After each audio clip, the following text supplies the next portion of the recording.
CNBC आवाज Motilal Oswal studios में आपका स्वागत है। नमस्कार, मैं हूं आपके साथ आशीष चतुर्वेदी और आप देख रहे हैं खिलाड़ी नंबर 1। मार्केट्स में फिलहाल आप देखें तो बढ़िया रिबाउंड है, अच्छी तेजी, आधे प्रतिशत से ज्यादा का मूव आपको निफ्टी में नजर आएगा। ऑलमोस्ट 130 अंकों की तेजी है और कल भी हमने देखा था कि बैंक निफ्टी में एक अलग टाइप की स्ट्रेंथ आपको देखने को मिल रही थी।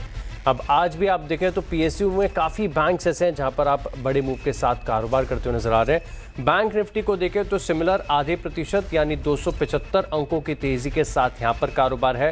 हालांकि पीएसयू बैंक्स आज तेजी में तो हैं, लेकिन कल जैसा बड़ा मूव नहीं है। कल ऑलरेडी 4-5% स्टॉक्स चल चुके हैं। मिड कैप हालांकि थोड़े से नर्वस हो रहे हैं। दिन में 3 बार हरे निशान में आए थे, अब फिसले हुए 73 अंकों की गिरावट है। स्मॉल कैप को भी देख लेते हैं, हालांकि अगर स्मॉल कैप मिड कैप नहीं चलेंगे तो मज़ा नहीं आएगा। गिरावट ही है तकरीबन 60 अंकों की। पूरे मार्केट की तस्वीर को समझ लिया जाए, हालांकि मिड कैप और स्मॉल कैप तो लाल निशान में, तो एडवांस और डिक्लाइन के आंकड़े आप देखें तो डिक्लाइंस के फेवर में नजर आ रहे हैं। हालांकि दोनों के बीच में देखें तो कोई बहुत भयंकर अंतर नहीं है। 1440 शेयर ऐसे हैं जहां पर खरीदारी है, 1504 ऐसे हैं जहां पर आपको गिरावट देखने को मिल रही है। सेक्टर्स को समझा जाए और इंडिया विक्स को पहले देखेंगे। इंडिया विक्स थोड़ा सा कूल ऑफ हुआ है, 15.5 के स्तर पर है। आईटी में हल्की सी खरीदारी। आज का स्टार पूरी स्क्रीन को देखकर आपको समझ में आ गया होगा, एफएमसीजी पैक है। बहुत लंबे अरसे के बाद 1.5% की तेजी आपको Nifty FMCG staples consumer centric stocks में आपको नजर आएगी। बाकी ऑयल एंड गैस की बास्केट काफ़ी हद तक मिक्स्ड है। फाइनेंशियल्स की बात हमने की, बैंक की बात हमने की, मेटल्स बड़े कमज़ोर हैं। कल ग्लोबल में मार्केट्स में आप देखें तो मेटल्स में गिरावट देखने को मिली थी। फार्मा लगातार दूसरा दिन तेजी का है। तो सेक्टर स्पेसिफिक एक्शन आप देखें तो आज स्टेपल्स ही मार्केट को सहारा दे रहे हैं। तो ऐसे आमतौर पर देखते हैं कि निफ्टी की ब्रेथ आपसे क्या कह रही है, निफ्टी में कितने शेयरों में तेजी, कितनों में गिरावट। तो बैंक्स में आईसीआईसीआई बैंक और आज 9 दिन लगातार गिरने के बाद रिलायंस भी अच्छे मूड में है। एलएनटी और एक्सिस बैंक यहाँ पर भी खरीदारी देखने को मिल रही है। वहीं इन्फोसिस, हिंडाल्को, टाटा स्टील और भारती एयरटेल, ये स्टॉक्स ऐसे हैं जो बना रहे हैं निफ्टी पर दबाव तकरीबन 40 अंकों का। बैंक निफ्टी की बात करें तो नर्वस है HDFC bank, federal bank, bank of Baroda और इंडसइंड बैंक, लेकिन आईसीआईसीआई, एक्सिस और एसबीआई काफ़ी हद तक आप देखें तो इस दबाव को अकेले तीनों स्टॉक्स मिलकर नेगेट करते हुए नजर आ रहे हैं। मार्केट में आप देखें तो ठीक ठाक कारोबार देखने को मिल रहा है। हालांकि यही है कि जो स्मॉल कैप और मिड कैप स्टॉक्स हैं ना, ये ज़्यादा चल नहीं रहे, लेकिन ये हफ्ता शुरुआत से लेकर अब तक बहुत ज़्यादा इंटरेस्टिंग देखने को मिल रहा है। शो में करते हैं स्वागत एसएसजे फाइनेंस की वीरल छेड़ा, मेरे साथ शेर खान के मुतुसेलवर आजम और इक्विनॉक्स रिसर्च के पंकज रांदड़े हमारे साथ। आप तीनों को नमस्कार, शो में है स्वागत। लेकिन सबसे पहले सबसे इम्पॉर्टेंट इस शो की खास बात, दर्शकों के सामने जितने भी ट्रेडिंग आइडियाज डिस्कस होते हैं पूरी अकाउंटेबिलिटी के साथ परफॉर्मेंस स्क्रीन पर आ रही है। वीरल छेड़ा जी ने तो कमाल कर लिया। कौन सा स्टॉक पकड़ा है सर आपने, जानूंगा मैं आपसे। 6% की तेजी आपके पोर्टफोलियो में। मुतुसेलवर आजम, स्लो एंड स्टेडी, हफ्ते की शुरुआत से लेकर अब तक 3% की तेजी, बढ़िया है, कोई दिक्कत की बात नहीं। पंकज रांदड़ जी के पोर्टफोलियो में देखें तो एक समय में दबाव थोड़ा सा गहरा था, इसको भी इन्होंने काफ़ी हद तक इम्प्रूव किया है। 2% की गिरावट है। आज का पूरा दिन है, गुरुवार भी और शुक्रवार 3-3:30 बजे तक का समय, तब तक डिसाइड हो जाएगा कि कौन है खिलाड़ी नंबर 1। लेकिन इन प्रदर्शन के पीछे कौन से स्टॉक्स हैं जहां पर स्ट्रेंथ बढ़िया देखने को मिल रही है।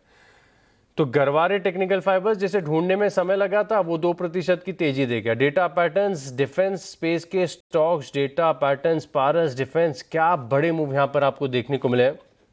5% की तेजी, वेल आइडेंटिफाइड और सही समय पर सही प्रॉफिट बुकिंग की है और इसी का नतीजा आप देखें कि 6% की तेजी आ गई इनके पोर्टफोलियो में। चलिए, बढ़िया स्टॉक पिकिंग का अच्छा परिणाम यहाँ पर देखने को मिल रहा है। अब एक काम करते हैं, आज शुरुआत कर लेते हैं और सबसे पहले समझते हैं वीरल जी का पोर्टफोलियो। स्क्रीन पर आएगा, अब इसे समझ चुके हैं कि डेटा पैटर्न्स तो स्टॉक है जिसमें आपको बढ़िया गेंस देखने को मिले, लेकिन इसके अलावा क्या क्या ट्रेडिंग की है। एमटार टेक, इसे एग्जिट कर लिया, पोर्टफोलियो फिलहाल के लिए खाली है। विकल्प है आपके पास 2 शेयरों को ऐड करने के लिए। पहला स्टॉक कौन सा होगा सर और क्यों? Good morning.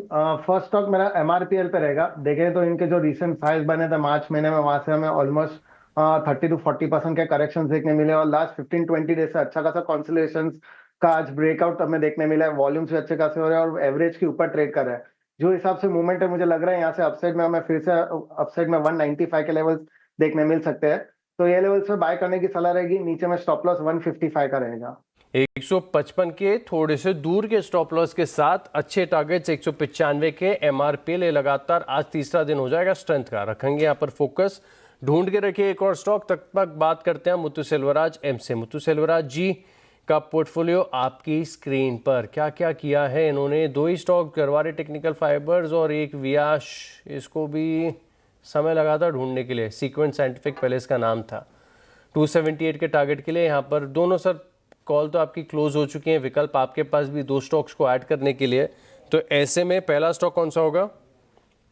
Good morning Ashish ji, good morning panelist. मेरा पहला स्टॉक होगा एजिस लॉजिस्टिक लिमिटेड। अभी फिलहाल रेट चल रहा है 822। ये higher top higher bottom formation में ट्रेड करते हुए नजर आ रहा है और अपर बैंड के ऊपर चल रहा है, बॉलिंजर बैंड के, और एमएससीडी भी पॉजिटिव क्रॉसओवर। ये stock upside further extend move कर सकते हैं टुवर्ड्स 940 तक। मेरा टारगेट रहेगा 940 और स्टॉप लॉस रहेगा 790 का। 780 के स्टॉप लॉस के साथ 823 रुपए के करीब का भाव चल रहा है। 940 के टारगेट के लिए एजिस लॉजिस्टिक्स यहां पर करने की खरीदारी। ढूंढ के रखेगा एक और स्टॉक। तब तक बात करते हैं पंकज जी से। 2% की गिरावट इनके पोर्टफोलियो में नजर आ रही है। कौन सा स्टॉक गलत पड़ गया इसके बारे में भी जानेंगे। लेकिन बालाजी अमाइंस और प्रीमियर एक्सप्लोजिव स्टॉक्स तो दोनों पोजीशन क्लोज्ड है। बताइए सर, कौन सा स्टॉक है जो आपको डेंट दे गया, और आज के लिए पहला स्टॉक एडिशन कौन सा? जी, प्रीमियर एक्सक्लूसिव डेंट दे गया Ashish ji. And to be very honest, ये हफ्ता थोड़ा ठीक नहीं बीता है मेरा। सारे हफ्ते तो ठीक हो ही नहीं सकते किसी के भी। ट्रेडिंग में अगर 10 में से 10 बार कोई करेक्ट पड़ जाए ना, तो गॉड मोड हो गया ट्रेडिंग में। यही शो की खास बात है कि हम आपके साथ सिर्फ वो चलने वाले स्टॉक्स नहीं रखते सामने। जो स्टॉक सही नहीं पड़ा, चाहे टाइम वाइज थोड़ी सी दिक्कत दे गया या फिर प्राइस वाइज दे गया, दोनों पूरी अकाउंटेबिलिटी के साथ। तो बिल्कुल आप मन छोटा मत कीजिए, आपकी परफॉर्मेंस हर बार बड़ी शानदार देखने को मिली है। एक आध स्टॉक थोड़ा मार्केट में अपनी काउंटर पार्टी को भी कमाने का मौका दीजिए।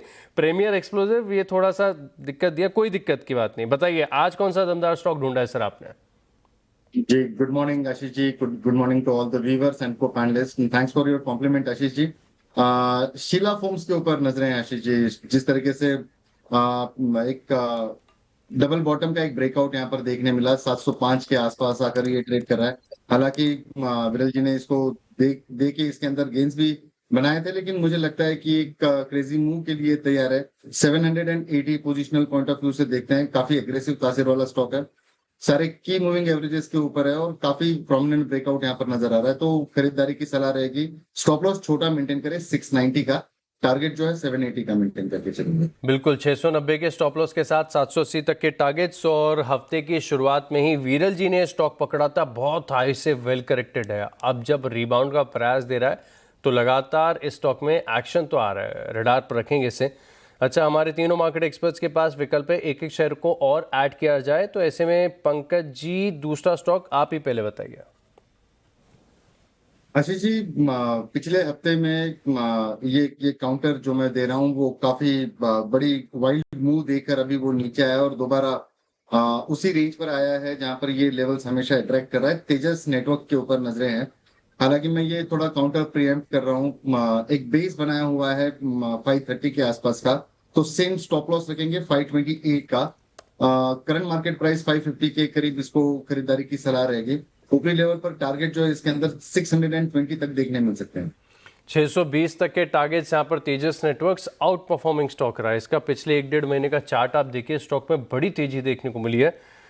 फिलहाल के लिए 528 के स्टॉप लॉस के साथ नजर रखेंगे इसके ऊपर। मुत्तू सेल्वराज जी, दूसरा कन्विक्शन वाला आइडिया आपकी लिस्ट में कौन सा होगा?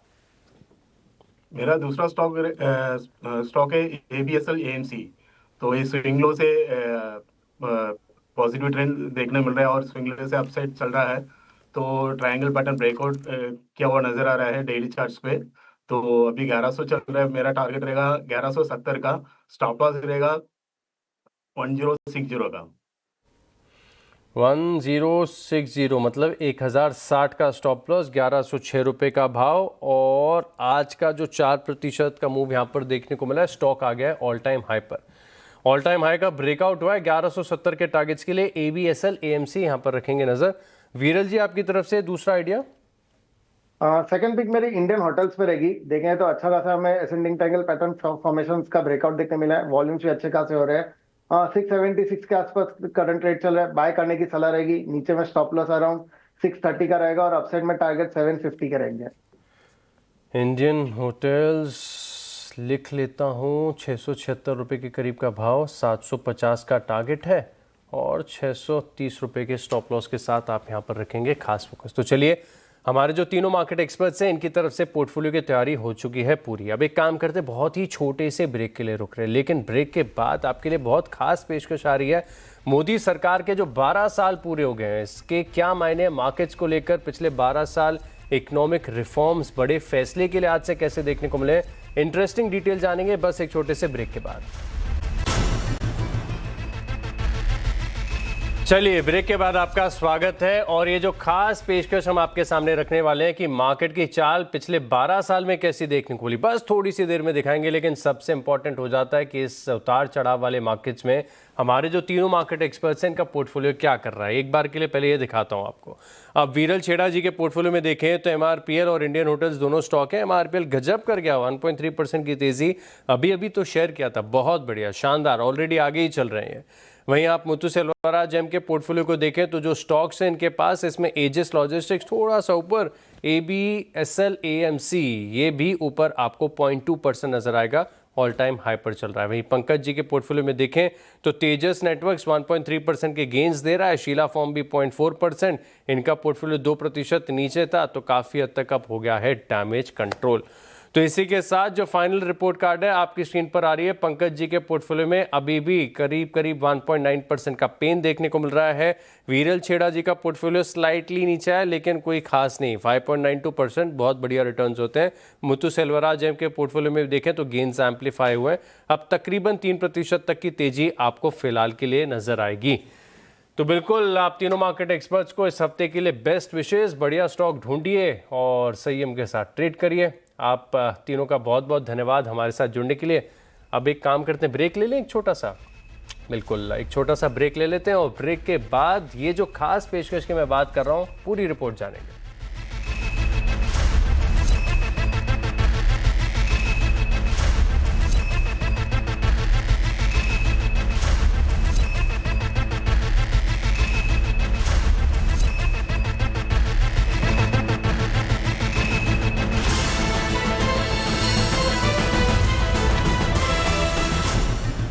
नियुक्त कर दिए गए थे, लेकिन आप इस हिसाब से देखें तो बड़ी उपलब्धि यहां पर देखने को मिली। और इसी के साथ समझ लेते हैं कि भारत के लिए ग्रोथ के लिहाज से क्या मायने यहां पर देखने को मिले और स्टॉक मार्केट के लिहाज से भी ये पिछले 12 साल कितने इंपॉर्टेंट यहां पर आपको देखने को मिले।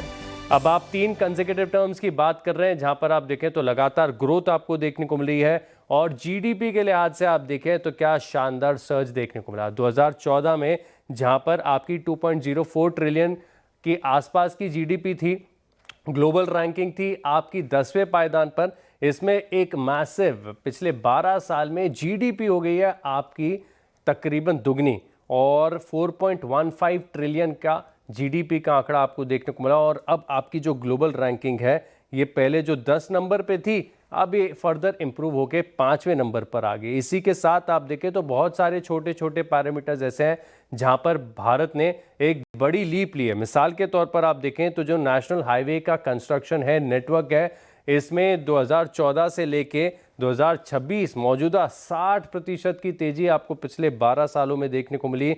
और रूरल इलेक्ट्रिफिकेशन जो कि एक समय भारत के लिए बड़ा चैलेंज था, बड़ी धीमी गति थी, 12 सालों में आप देखें अब तो लगभग पूरे भारत में बिजली है। 99.6% की एक इलेक्ट्रिफिकेशन का जो टारगेट है, 100% ही आप इसे समझ लीजिए, वो भारत में यहाँ पर हासिल होते हुए नजर आया। इसके अलावा आप देखें तो एक बड़ा फोकस था भारत सरकार का फाइनेंशियल इंक्लूजन का, जनधन की भी बात कही गई और इसी के चलते 2014 में जहां पर 48% बैंक खातों का पेनिट्रेशन था वो अब बढ़कर 71% हो गया है। ये आंकड़ा फर्दर टेक्नोलॉजी के साथ और इम्प्रूव होते हुए नजर आएगा। इसी के साथ केपेक्स पर फोकस रखिए। केपेक्स 2014 में कितना कम था, आप ये आंकड़ा ही देख के आपको ऐसा लगेगा कि केवल 1.75 लाख करोड़ जो कि अब मैसिव बड़ा लीप यहाँ पर देखने को मिला है। करीब करीब 11 लाख करोड़ के आसपास के केपेक्स यहाँ पर देखने को मिलते हैं और बहुत बड़े फैसले यहाँ पर सरकार की तरफ से लिए गए। चाहे आप जीएसटी की बात करें या फिर अभी हाल ही में जो जीएसटी 2.0 के बेनिफिट्स यहाँ पर अक्रॉस इंडस्ट्रीज देखे गए, इसने मार्केट को काफ़ी हद तक संभाला है। पीएलआई पर फोकस था क्योंकि भारत में 2014 से पहले देखें तो मैन्युफैक्चरिंग का साइज और स्केल इतना बड़ा नहीं था, लेकिन सरकार ने लगातार पीएलआई का अनाउंसमेंट किया, इंसेंटिवाइज किया इंडस्ट्रीज को, और इसी के चलते जो मेक इन इंडिया का सपना था काफ़ी हद तक साकार होते हुए नजर आया। चाहे यूपीआई की बात करें जिसमें रिकॉर्ड बनाए ग्लोबली, भारत में इतने तुरंत इतने बढ़िया तरीके से डिजिटल पेमेंट्स और कहीं देखने को नहीं मिलते।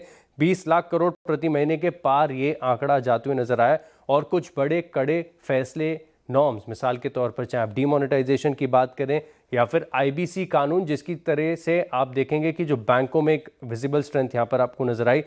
अब बात करते हैं हमारे काम की बात, यानी मार्केट में कैसे रिटर्न्स यहाँ पर आपको देखने को मिले। तो 2014 से लेके अब तक निफ्टी जो कि 7,200 का था वो 23,300 यानी करीब करीब 11 या फिर 12%, 11.6% प्रिसाइजली CAGR ग्रोथ यहाँ पर आपको देखने को मिली। लेकिन चाहे निफ्टी जिसमें 256% की तेजी रही, मिड कैप 645, स्मॉल कैप 423% के बड़े सर्ज। हालांकि इस समय में आप देखें तो ग्लोबल अनसर्टेनिटी काफ़ी ज़्यादा थी, तनाव हुआ, पैंडेमिक आया, लेकिन इसके बाद भी भारत में रेजिलिएंट ग्रोथ यहां पर रही। अब सेक्टर्स की बात करें तो सेक्टर्स में मेटल को देखें 460% की तेजी, एनर्जी तकरीबन 400, ऑटो 368, बैंक 360% के बड़े मूव्स यहां पर नजर आए। तो यानी बहुत सारे चैलेंजेस रहे पिछले 12 साल में, लेकिन भारत ने बड़ी ग्रोथ दिखाई और मार्केट्स में भी शानदार रिटर्न्स बने। बिल्कुल, तो चलिए अब इस खास पेशकश के साथ रुकते हैं एक छोटे से ब्रेक के लिए और ब्रेक के बाद खबरों का सिलसिला जारी है।